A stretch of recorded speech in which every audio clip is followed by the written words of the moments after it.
Hello, this is a video interview by Willen Wij Weten. My name is Arjan Bos, and for those of you who don't know, Willen Wij Weten is a Dutch alternative news website, which means do we want to know. And today, August the 2nd of the year 2009, we're very happy to have Bill, Ryan and Kerry Cassidy of Project Camelot with us here in Amsterdam. Bill and Kerry, welcome. And as we say in England, the boot is on the other foot now, because we're on the other side of the camera, you know. Yeah. I think this is the first time. Is this the first time someone's done a video interview of us? It might be. I don't know. I can't. If it has happened before. We've had a lot of interviews, but actually not on video, I don't think. Not on video. We had radio interviews. I heard some radio interviews. Yeah. And we've done conferences, but we haven't done a video interview with someone like yourself, I don't think. And if there's someone out there saying, well, what about mine, then we're sorry, we can't remember it. Yeah. We can't remember anything. I would really like that area covered. I would like to go into more personal detail than is usual in Project Camelot videos. And also, when you're interviewed in radio interviews, it's mostly about the subjects that you cover in the Project Camelot. That's right. And what I'm also interested in is, because you put a lot out there already, in your personal stories. For example, I listened to a radio show a couple of weeks ago, and in that you mentioned, Bill, that you once had an ET girlfriend. And oh my goodness. Yeah. Okay. Yes. And I was really wondering about that. How did you notice? What was it like? Well, okay. Well, as we say in English, how long have you got? Because it's a long story.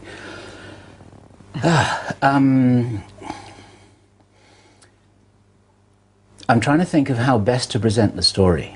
It was definitely linked to an abduction experience which I had in the Himalayas, and this is something that I don't often talk about.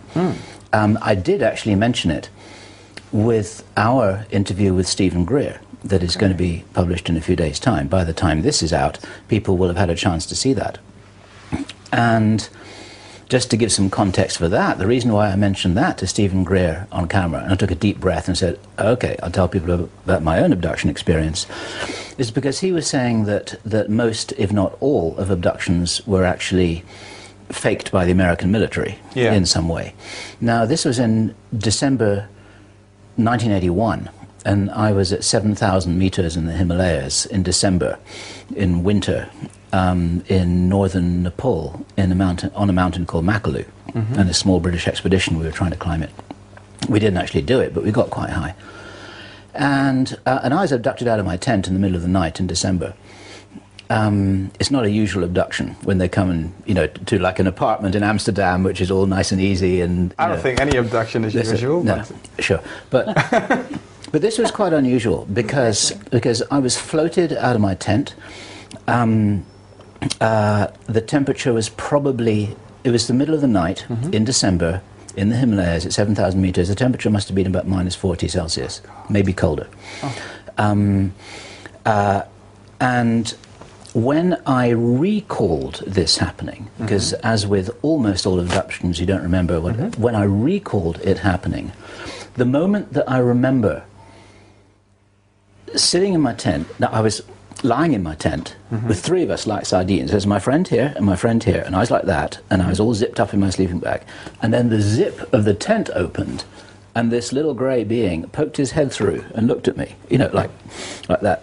That was the single most frightening moment of my whole life when I remembered that moment. I nearly jumped right out of my chair and went through the ceiling when I remembered that. It's like, oh my God, you know. And then, I mean, it was real. You see, because you don't get shocked by an imaginary memory. You get shocked by a real memory. Yeah.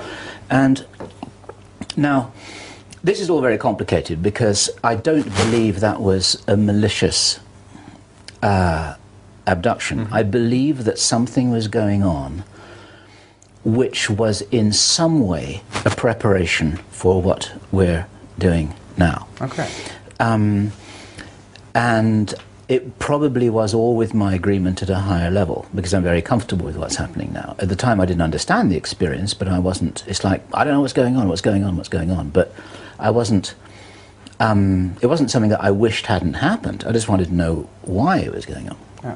Now, so very complicated. At that time, one of the people I was with was a mountaineer friend of mine he was a small guy. He was, I can only speak in terms of English feet. He was about 5'2". What's that, about 1m60? Somebody? Something, Tell me? yeah. Something like that. Mm-hmm. He was quite a small guy.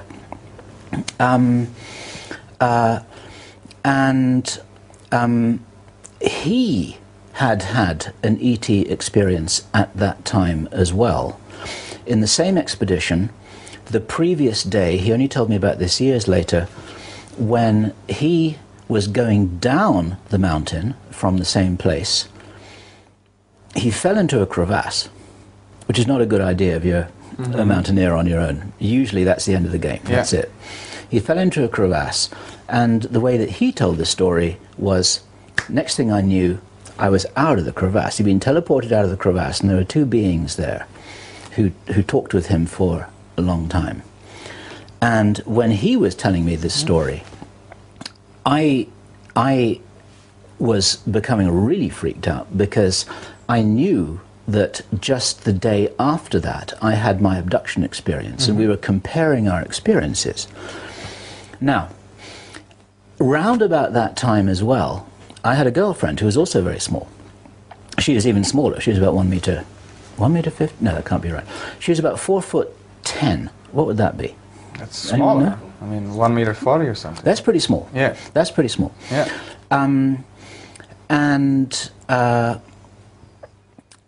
She had a lot of very interesting psychic power. She was a very unusual person. And she would always tell me, and this always kind of slightly freaked me out, because I really enjoyed being with her. She said, "You are very special." She said, "We won't always be together, but I will always love you." And I mean, I don't know how to, how on earth do you respond to something like that, And she would, she would know when things were going to happen, and she'd make the phone ring, and she'd be totally telepathic, and once or twice I'd be really upset, and she'd just look into my eyes, and then the upset would disappear. All this kind of weird stuff. But then humans can do that too. And one night we were in bed, just cuddling in bed. It was about 11 o'clock at night, and she had her back to the door. And I was looking over her shoulder towards the door, and then this being appeared in the door. Okay, it wasn't like a classical grey being, but it looked very much like what Arthur Newman describes as a childlike being, with quite big eyes, but not the kind of weird eyes, kind of large eyes and quite a round head, but also quite small. Also unlike the being you saw in your tent. Not like the being I saw in my tent. The being I saw in my tent was more of the classical grey. Okay. You see, okay. So I saw this being in my room, sitting right there, and sorry, standing right there in the doorway, and I froze and didn't say anything because I couldn't believe what I was seeing. And Angie, which was her name, she had her back to the door. And I didn't say a word, and she said, "Don't worry, it's all right. I've seen them all my life. You've got nothing to be afraid of." And this being was behind her, and I hadn't said anything. And then this whole thing completely freaked me out. And then I spoke to my other friend about this, Dave. Now, he was the mountaineer guy. And he said, "I know that happened." Oh? And I said, "How do you know?" Yeah. He said, "I just know." And then that freaked me out even more. And then I went back to Angie, and I told her about what the conversation I'd had with Dave. And it was round about that time that he told me about the incident in the Himalayas. This is a very convoluted story. And Angie said, she said, "I haven't talked with Dave about any of this, but looking into Dave's head is like looking into my own," she said. And these two small beings with these strange abilities. And Angie would say things to me, like an example was what I mentioned before. She'd say, "You're very special, you know, but and we won't always be together, but I'll always love you. And one day, we were sitting having breakfast, you know, just like with the croissants and the coffee, and you know, and she just looked at me and she said, "The Earth is a very beautiful place, and it won't always be this way." And I've never forgotten those words. It sends a chill down my spine every time I think about it, you know. And I said, "What did you say?" You know, and she just almost ignored the fact that she'd said it, and then she just carried on eating breakfast. And there were a number of other things which she said which I can't remember. But round about this time, I found myself thinking, this person is not a normal person. Absolutely not a normal person. No, something to say like and that. You have there's to something come from a place of really, knowing. Yeah, there's something really strange going on here. And I mean, I could spend 2 hours talking about all the experiences I had here. But something which was really remarkable happened. Actually, there are two more parts of this story, because I don't want to take this story away from you, because you've got a lot of stories of your own here. But two things, other things happened that are worth recording.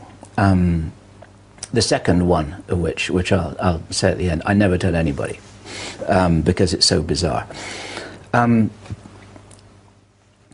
She attended a personal development workshop, where you get in touch with some of the thoughts and beliefs that you have that limit yourself and all of that kind of stuff. And she was very small. She was the eldest of three sisters, but she was the smallest. And she'd always make kind of jokes about herself. She said, you know, I'm not really small, people just think I'm small, and you know, and so on and so forth. And in this workshop, she realized that she had an investment in being small. In other words, because she was small, she got to be the center of attention, she got to make jokes about herself, she got to, you know, there was it's what psychologists and therapists call a payoff. And when she realized that, she grew. And she was 26 years old, and she grew, I've got to do the calculation again, she grew 2.5 inches, which is about 8 centimeters, in 2 weeks. Wow. And I have a feeling that it was actually overnight, but I can't prove that. It was definitely within 2 weeks. And what happened was like something out of a comedy film. I hadn't seen her for a little while, because she'd been doing this workshop and stuff, and I went to give her a hug, and I said, look, there's no need for you to stand on your toes. And she said, I'm not standing on your toes. You know, and I said, yes, you are, because you're taller. And she said, I'm not taller. What do you mean? And she said, look. And I looked, and she was standing flat on her feet, and she was taller. And then we ran around the house, seeing if she could fit into her clothes, and if she could fit into her shoes, and her shoes wouldn't fit. So she wasn't aware of it herself? And no. Okay. For some reason, she had no idea, which is why I think this happened really suddenly. I have a feeling this happened really suddenly. Now, this is biologically impossible, you know, but then you start talking with very, very high strangeness. Yeah. But she definitely grew. We measured her. It was midnight, and I went around phoning up all my friends saying, Angie's grown, Angie's grown. And they said, what? What are you talking, what? You know, it was like something out of a very, very bad comedy movie. So but that happened. She did grow. And I got really excited. I said, right, you're going to keep on growing, and you're going to be really tall. But she freaked out about this whole thing, because there's this human aspect of her, and then she stopped. All right. She stopped growing. It is remarkable. And that really happened. And the other thing that happened was the culmination of what I had earlier described as she was saying, you know, we're not always going to be together. And, but I'll always love you. And one day, she just left. She said, okay, I'm going now. She said, my purpose in your life is complete. And that's enough to freak you out when you really love someone, you spend 3 years with them. She said, my purpose in your life is complete, now I'm going. You know, I'll always love you. Bye-bye. And I said, well, what's the problem? She said, there's no problem. She said, my purpose in your life is complete. This is why I think this whole thing, whatever it was, connected with this abduction experience and my other friend Dave, it was some kind of a setup for this. And I was hugely upset by this, as you might imagine. I couldn't cope with this No, at all. I had no way of coping with this. Yeah. And it was Christmas time. We'd bought tickets for a skiing holiday. And it's like, well, what about my skiing holiday? And she said, well, just give the ticket to someone else. You know, it's okay. And I had some people staying in my house, and I was so upset. I stayed in bed for 3 days. I couldn't handle it. I went into a personal black hole. This was all back in, this was 20 years ago. This was in 1986. And on the third day, and this is what I don't tell anyone, it's the most extraordinary story. On the third day, another being appeared in my room, like the first one. And you know that story, the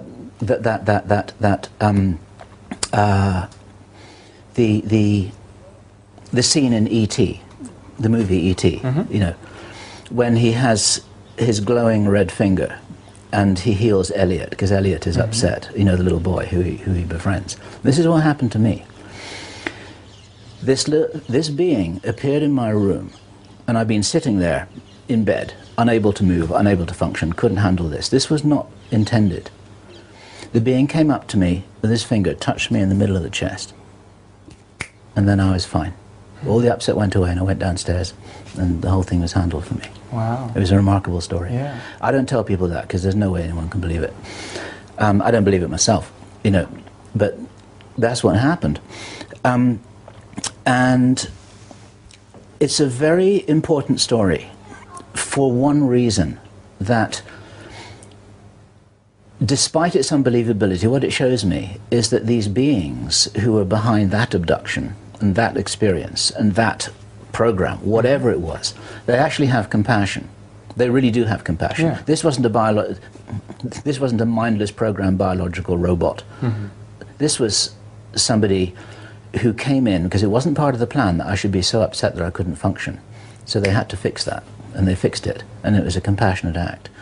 And you could really feel it like that. It just disappeared. Yeah. Everything disappeared. Like somebody turned a switch, and I wasn't upset anymore. I wasn't upset because something was added on, like a mask. The upset was handled because they took the upset away, which is the basis of all effective therapeutic programs, is the charge that's associated with an incident. You remove that charge and then you're back to normal again. Wow. It's the charge that makes people upset, so they lifted the charge off and then it had gone.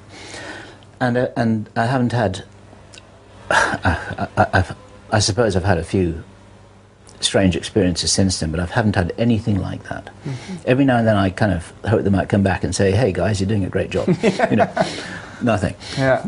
Nothing of And you that never nature. saw her again either? I never saw her again. Okay. Never saw her again. Extraordinary story. It's a remarkable story. Yeah. But one of the reasons why I don't tell it, well actually there are three reasons why I don't tell it. One is a standard reason why anyone who's had a strange experience, they usually don't tell their story, because people start looking at them a little bit weird. You know. Another thing is because it's so complicated that it's hard to explain. And the third reason, and all of these things are reasons which I hold at the same time. The third reason is that other people have experiences that actually, I believe, are far more significant. We interviewed Jim Sparks, you know, and God alone can understand what kind of experience he's been through. Yeah. And last night we were talking to somebody whose whole life has been about this, you know, over and over and over again. And I also don't want to be sort of attracting attention to myself as some special case here, because I don't think this is it's a weird story, but it's not a special case. And you know, I've sort of integrated it into my life, and the way I've integrated it into my life is by saying, you know what, I'm not even going to try and understand that, but it's got something to do with what I'm doing now, and what I'm doing now is important, and who I am now is important. And this kind of goes right back to where we are now and the subject of this conversation. And this is where I want to stop monopolizing the conversation to bring Kerry into it. Because we have had the feeling over and over again, ever since we started, that we have been helped, we've been guided, we've had doors opened for us, we've been assisted by hidden hands. We don't know whether they're ET, whether they're angelic, whatever on earth is going on, but there's no reasonable way that we could have done what we've done without some kind of some kind of help.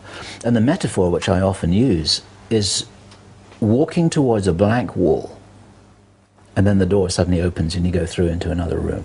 And you can't see the door until you get there, and then it suddenly magically appears. And that's been the experience we've had ever since the beginning. And now I'm going to stop talking. Okay. Well, the energetics around you too is it's very clear that this happens, that you must have, in whatever way, have some help. Yeah. But we're not the only ones. This is the important thing. We're not trying to be special, and I'm not trying to be special. I experienced it myself. Yeah, sure. Everyone in this room probably has had experiences that they find hard to explain, and some people have really weird experiences and they don't even talk about them at all. But the number of human beings who have had remarkable transformative experiences is much larger than anyone would think. I'm quite sure of it. Yeah. That's my very long elevator speech. Yeah. See what happens when you ask me a simple question? Yeah. It's a real danger. Yeah, true. true. Talk for an hour. Yeah. Maybe in the same radio interview, I heard you also say that you had a UFO experience where you were young, and I wondered about that. How was it? Did you feel it had any significance of? Well, I have to say that my experience is a little different than Bill's in the sense that since I was young, I had, I guess, I think I had a repetitious experience going on all the time when I was young. And I had a recurring nightmare. In that I was, I would go to sleep and then I would be walking down a path out of my front door, and it was a little path, and there was a picket fence, and I didn't live in a house that had a path and a picket fence, okay? But this is what I would dream. And at the end of the picket fence, there would be a man standing there with, I know this sounds, a fedora, you know, one of those hats from, you know, like a spy movie, and an overcoat. Okay. Wearing like a Zorro or something. And I thought, and I was afraid, and I would hear a sort of a buzzing sound, and then, you know, I would wake up and I would be terrified, and that was recurring all the time. At the same time, strangely enough, not so long ago, I saw a video of myself with my family when I must have been, I don't know, 16 or something like that. And I just looked different than everyone else. I don't know how to explain it. And my sister, I can tell you that this is so strange, that my sister actually turned to me and looked at the video and said, "Who is that?" And I turned to her, I said, "It's me." And she's like she didn't remember me from then or something like that. You know, it was just a weird, sort of a strange thing. And I looked at myself, and I've seen, this has happened to me before. It happened to me when I was in school. I was videotaped I was doing a speech or something. And I didn't know who that was when I looked at the thing. I don't know how to explain that, but it was a strange thing that would happen to me. And I was filmed when I was a kid, you know, they were shooting movies around the school or something, just kids things. But, so anyway, the thing with, beyond that, as I was reading books on magic and things, and when I was like 11, I was very, I taught myself to read when I was, you know, very, very young, before I could go to school. My brother was going to school, and I would sit at the door and wait for him to come home so I could ask him a word.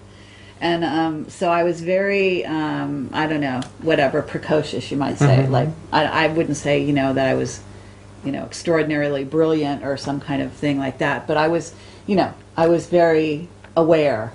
I guess I was fully aware when I was a kid. Like, I was very upset that I was a kid because I couldn't go out and just run my life. And I didn't understand why, you know, why I was put into this body and this thing that I was little and a child, because in my head I wasn't that person, you know, I was in another place. So but besides that, I also had I guess, you know, awareness of beings being around. all the time. So but certainly I saw you. UFOs later. Okay. When we were older, I just knew about them. In fact, I had some friends. Even I went to New York and I studied acting, and a couple of friends said to me one day, they said, "Well, you're really like an ET." We were just walking down the street, and I wasn't in Camelot, and I wasn't associated with UFOs, and I wasn't studying them or any of that stuff. And we were involved in music and art and things. And they just turned to me and said, "Well, you're just like an ET or something."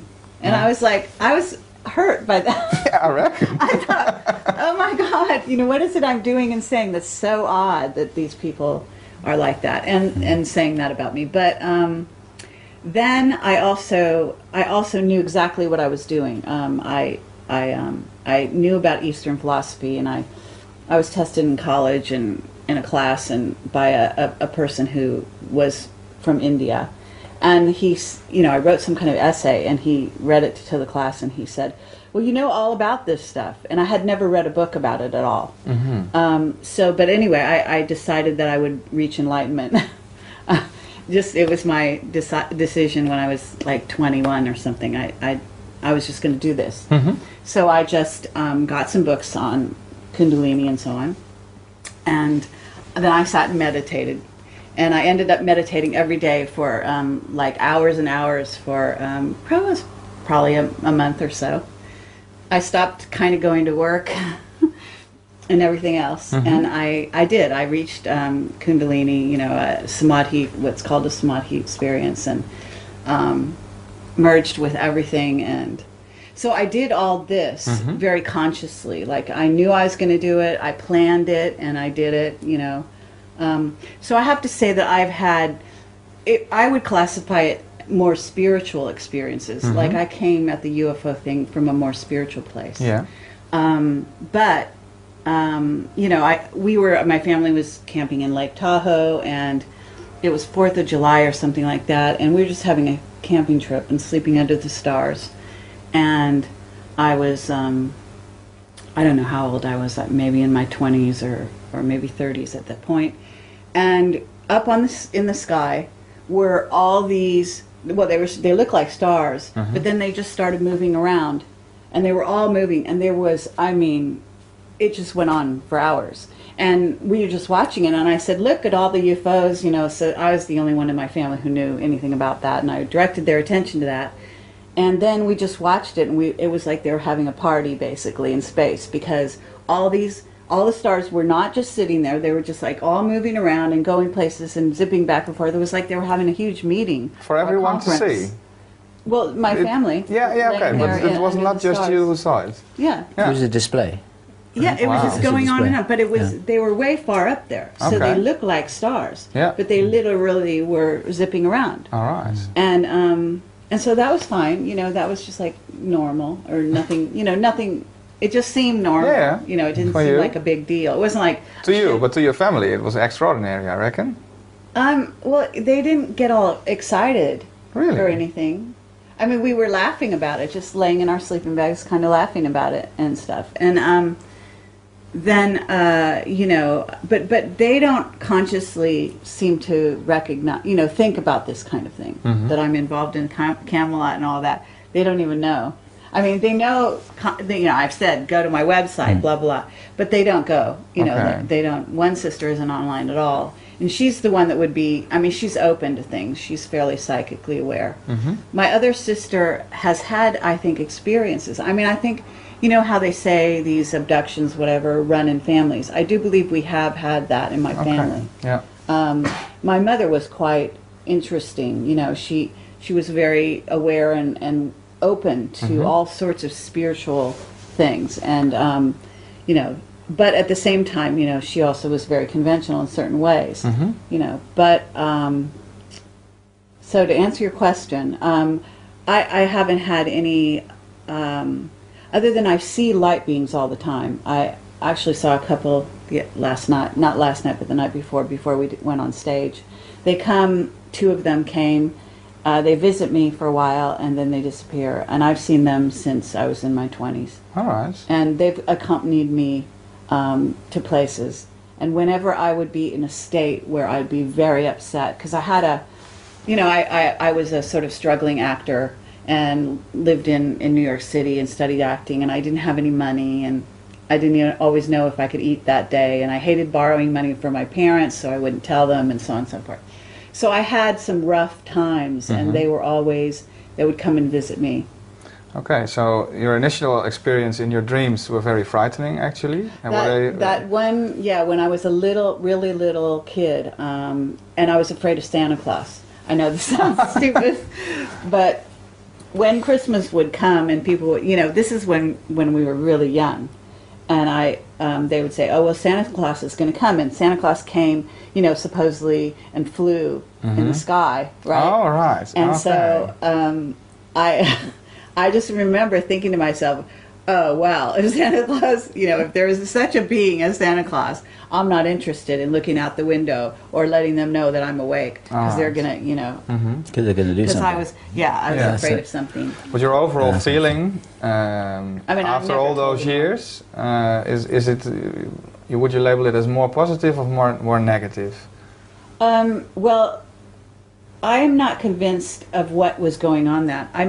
There's some other things that I've just put together recently, which have to do with my labs, which is when military abductions. My whole family, all the kids in my family, there's 4 of us, were born in a certain hospital, except for me, and I was born in a military hospital in Palo Alto, near Moffett Field, which is a military base. And I always thought, well, I'm special. I was born in a special hospital, different than everyone. But I never put 2 and 2 together, and just recently I've been thinking, well, isn't that interesting? My father was a pilot in World War II. He built his own airplane. He was, quite brilliant in his way. And I don't know what that's about. And I'm sure my mother would have no idea. She would say, oh, it's ridiculous. Nothing went on. But it was just like a weird little thing that went on there. And so if you put that together with the guy with the overcoat and the buzzing and the whatever, maybe there was something that went on early on. Okay. But who knows? Yeah. And maybe we can never know these things. No. Well, you can.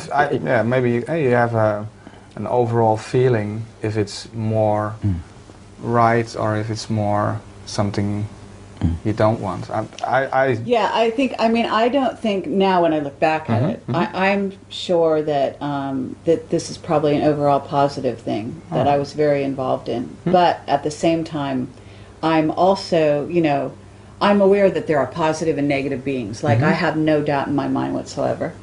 And it could be that this comes from my own past of having been exposed to them on different levels, Yeah. And I'm psychically aware of a lot of things going on. I see things. Pretty much have kept it to myself, even now in Camelot, This isn't the kind of thing that we talk about, even to each other, because our focus is external to ourselves, and it's on other people.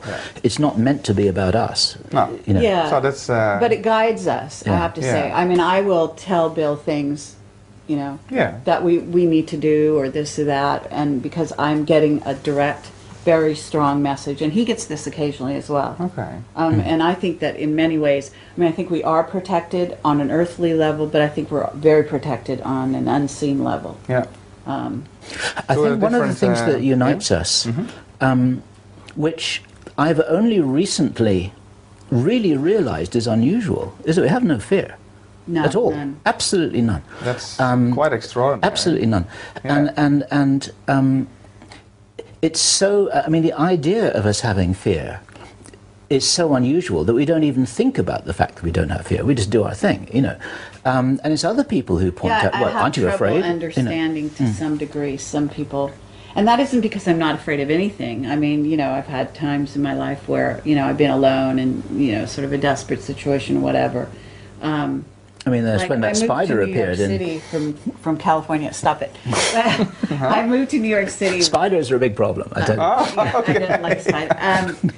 But I moved to New York City when I was a kid, you know, like in my young, I don't know, I was around in my late 20s to study acting. And coming from Northern California, if you know anything about that, you know, I grew up in Northern California, and that's a certain kind of a person, you know, like Northern California, we have sort of a thing about that, you know. We're like cool, we're very advanced, you know, so that's why, you know, the 60s happened. It really happened in San Francisco. And Apple you know, Computer, so the whole thing. And I grew up near Apple Computer and all that. So the fancy when I part moved, of the world. well, I don't know. But when I moved to New York, you know, it was complete drastic difference to hit the streets and have zillions of people, you know, everywhere, and you know, also to go in the subway and stuff, and it was very intimidating for a young, sort of blondish person, female especially, and so in that sense, I knew fear, you know. I'm saying, but in terms of Camelot, it's just not even a second thought. I don't know why. I just know that in other words, and I will do and say just about anything. I mean, we've been told, like I was just told a number of times recently, that I'd be killed if I said certain things. And I've said them. I didn't, you know, we're not stupid, I have to say. But by the same token, it's like, you know. Yeah, but you get a lot of requests, I think, from whistleblowers to get on, and you determine which one you give stage and which you don't. And it's probably all intuitive because no story is actually verifiable. Well, more or less, and you have to make constantly choices. Do we give stage or don't we? And that's right. Do you decline a lot? Do you get a lot of requests? I'm a whistleblower and I have a story, and we get a lot of people writing to us saying, I'm the most important person in the world. I have the special ET experience. And it's I'm sorry, but it's very common. I mean, we get zillions of emails of this type. And I mean, just recently, I was just looking at my inbox. We've got 2 people writing to us saying, I want you to interview me. I've got this most important story. And it's just your typical, you know, abduction experience. This needs a caveat, because we're not trying to minimize or marginalize anyone who's had a very important personal experience. What Kerry's really talking about, I think, is context. And some people, for understandable reasons, they have trouble integrating their own experience. But it is important to say that, you know, that this is worldwide. You know, and what happens is, you know, everyone has a special thing because it seems special to them. But we actually get, you know, I have to say, we do get people writing to us saying, I've got the message for the planet. This is really what they say and what they think. They think they are the one. And this is a pitfall in this world that we're in. And one of the bell ringers for us in evaluating whether or not to talk to a person is what happens is a real whistleblower comes across very subtly, very buttoned up. Very low key. They rarely tell us everything in the first email. They write to us and they say, you know, I have a couple things to talk to you about. I wonder if, you know, I mean, sometimes it's a one-liner. Sometimes they'll put in one word that might be like a covert way to see if we're awake and aware and whether we pick up on it. So it's a fascinating process, what goes on in terms of people communicating to us. The other part of that is that, in a sense, we're not really a website for abductees or contactees. No. That's actually not our area of expertise, or the area that we've decided to focus on. We really have decided to focus on, you know, whistleblowers that come out of the sort of black projects. But on the other hand, what has happened is that some of our researchers, some of the people that we have been attracted to interview for an intuitive reason, have had ET, you know, experiences and contact and channeling and so on. I really like the broadness of the spectrum you cover in your interviews. But we don't have a strategy or a plan. You see, these things come at us in a very holistic, integrated way. Yeah. Things just happen, almost like there's some kind of a script being written, in some, you know, in an esoteric sense.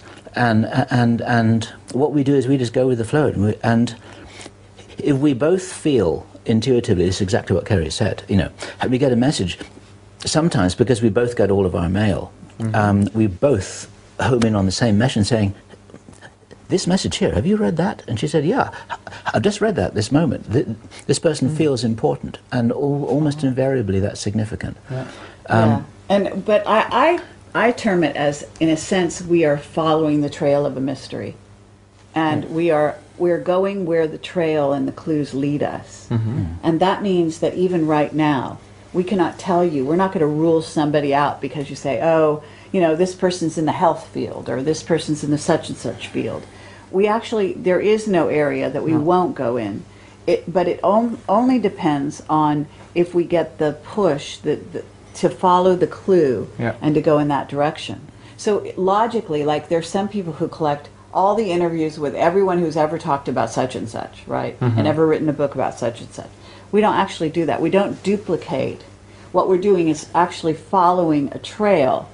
So if we get one person in a certain area, but that one person is very well chosen, at least from our point of view. Yeah, okay? it's and you can feel it. I mean, it's to follow you and your work is it's quite extraordinary, actually. But I really encourage you to. We want to paint the big picture. So each is a piece of the puzzle. They're not duplicate pieces. Yeah, and I also like that you don't have the same opinion always. Never. Almost. I mean, it's funny because we will agree on intuitive sort of messages, but sometimes, in terms of overall approach, it's drastically different. He's more the scientific.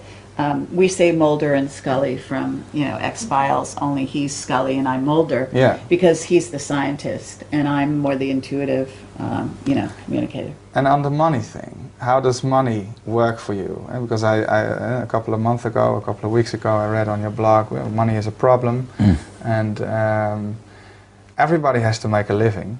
And here we have two beautiful people doing most extraordinary work for and waking up the planet to a certain story.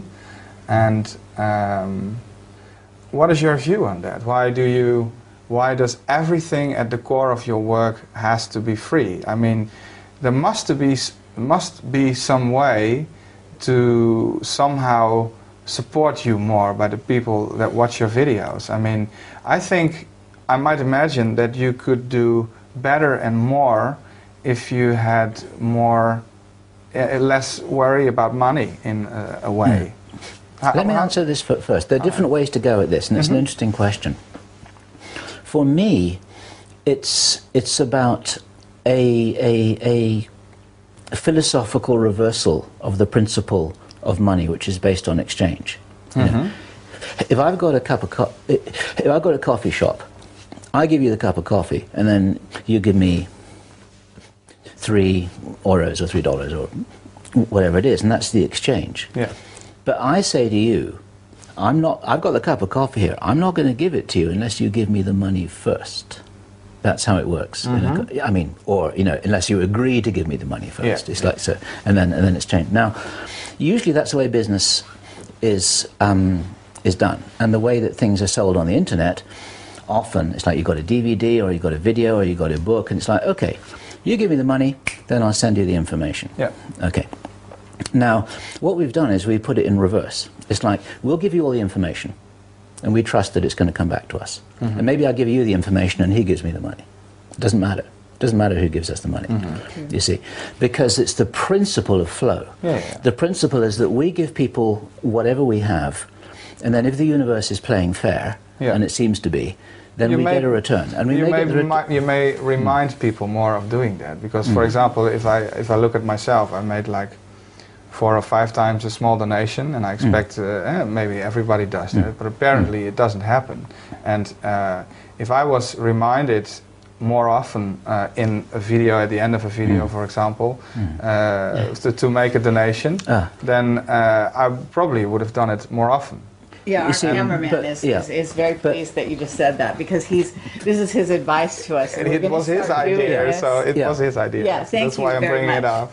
But for me, there's a point here as well. You see that it's a little bit, it's like, that also becomes part of the process that we don't think about. It's just like, okay, this is like an article of trust. We just trust it's going to work that way, and then it does. Yeah. And the philosophical backdrop for wanting to do it that way is because the information is not ours to sell. No, it's not ours. No. You can't have copyright on this stuff. No. People who think, well, I own this information, and I own the words in this interview, and I own, you know, my experience, and you can't have it. This is very, very small, limited human thinking, which is a very old paradigm. Yeah. We're only acting as a channel for this information, as a way of getting this information out. It's not ours. So how can we sell something that doesn't belong to us? Well, maybe you shouldn't think about that. I thought about something yesterday, and I want to bring that into the world with this interview. Maybe I thought it maybe would be nice to make a kind of a tribute to Bill and Kerry, from all kinds of whistleblowers they had, all kinds of people that watch your videos. And in Holland we do that a lot, that with let's say like for example the tsunami hit here, and we are 16 million people, and there was one TV show, and we raised about 100 million euros for that. And maybe that's an idea. Maybe someone will pick it up. Maybe not. That's just an idea I had. Thank you. Yeah. Well, I have to say that our philosophy on this is a little bit different. We're both aligned in the sense that this material needs to be free at the outset. What it's about is that what we talked about it yesterday, which is the idea of people not having access, whether it's to information or truth or secrets.